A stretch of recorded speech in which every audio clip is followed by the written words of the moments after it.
കൊല്ലം കോർപ്പറേഷനിൽ mayor deputy mayor സ്ഥാനങ്ങളിൽ കോൺഗ്രസ് മത്സരിക്കും. മേയർ സ്ഥാനത്തേക്ക് AK ഹഫീസും ഡെപ്യൂട്ടി മേയർ സ്ഥാനത്തേക്ക് ഡോക്ടർ ഉദയ സുകുമാരനും മത്സരിക്കും. ഇന്ന് ചേർന്ന UDF യോഗമാണ് തീരുമാനമെടുത്തത്. ഘടകകക്ഷികളുടെ എതിർപ്പ് ചർച്ചയിലൂടെ പരിഹരിക്കുമെന്ന് DCC president P. Rajendra Prasad പറഞ്ഞു. വിശദാംശങ്ങളുമായി ലിജോ റോളൻസ് ചേരുന്നു. ലിജോ, കേൾക്കാമോ? കൊല്ലം കോർപ്പറേഷനിൽ മേയർ സ്ഥാനത്തേക്ക് നേരത്തെ തന്നെ AK ഹഫീസിനെ തീരുമാനിച്ചിട്ടുണ്ടായിരുന്നു. അതുകൊണ്ട് അതിൽ ഒരു എതിർപ്പുണ്ടായില്ല. പക്ഷേ ഡെപ്യൂട്ടി മേയർ സ്ഥാനത്തെ ചൊല്ലി ഒരു വലിയ തർക്കമുണ്ടായിരുന്നു.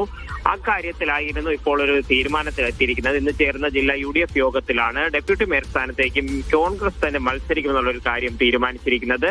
മുതിർന്ന നേതാവായിട്ടുള്ള കരുമാലി ഡോക്ടർ ഉദയ സുകുമാരനായിരിക്കും ആ സ്ഥാനത്തേക്ക് മത്സരിക്കുക. മുൻ കൗൺസിലർ ആയിരുന്നു.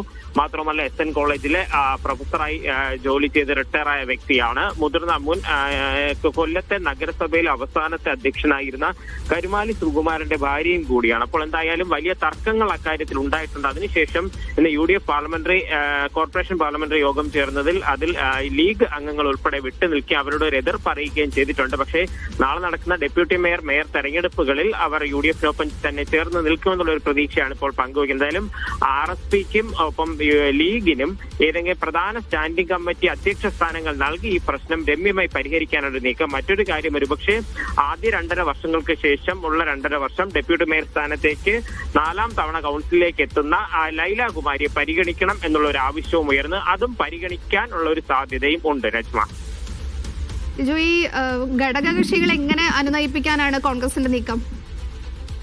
അതായത് കൊല്ലം കോർപ്പറേഷനിൽ ആദ്യം തന്നെ വളരെ നേരത്തെ തന്നെ മേയർ സ്ഥാനാർത്ഥി വന്നിട്ടുണ്ടായിരുന്നു. അത് AK ഹഫീസ് ആണ്. അതിനുശേഷം RSP മത്സരിച്ചത്, അതായത് 11 സീറ്റ് നൽകി 10 സീറ്റിൽ മത്സരിക്കുകയും 3 പേർ മാത്രമാണ് ജയിച്ചു വന്നത്. അതിൽ 2 പുരുഷന്മാരും ഒരു വനിതയുമുണ്ട്. ലീഗിനും 2 പേർ ജയിച്ചു വന്നിട്ടുണ്ട്.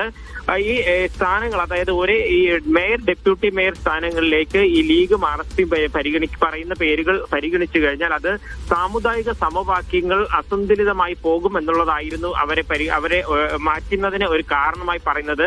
ഇതൊക്കെ പറയുമ്പോൾ തന്നെ ഒറ്റയ്ക്ക് കോൺഗ്രസിന് 22 അംഗങ്ങളെ ജയിപ്പിച്ചെടുക്കാൻ കഴിഞ്ഞു. അത്തരത്തിലുള്ള ഒരു സാഹചര്യം ഉള്ളപ്പോൾ ആ സ്ഥാനങ്ങൾ, അതായത് മേയർ ഡെപ്യൂട്ടി മേയർ സ്ഥാനം ഉൾപ്പെടെ അത് ഘടകകക്ഷികൾക്ക് കൊടുക്കുന്നതിലും വലിയൊരു എതിർപ്പുണ്ടായിരുന്നു. സംസ്ഥാന നേതൃത്വം അത്തരത്തിലൊരു നിലപാടെടുത്തു. എന്തായാലും വരുന്ന സ്റ്റാൻഡിംഗ് കമ്മിറ്റികൾ മുതിർന്ന നേതാക്കൾ പലരും RSPയിൽ നിന്നും ലീഗിൽ നിന്നൊക്കെ ജയിച്ചത് കൊണ്ട് തന്നെ പ്രധാന സ്റ്റാൻഡിംഗ് കമ്മിറ്റി അധ്യക്ഷ സ്ഥാനങ്ങൾ നൽകി ഒരു പരിഹാരം എന്നുള്ളത് തന്നെയായിരിക്കും കോൺഗ്രസ് നേതൃത്വം, ജില്ലാ നേതൃത്വത്തിനൊപ്പം തന്നെ ചുമതലയുള്ള VS ശിവമോഹന്റെ നേതൃത്വത്തിലുള്ള ചർച്ചകളിലും തീരുമാനമാവുക. നന്ദി.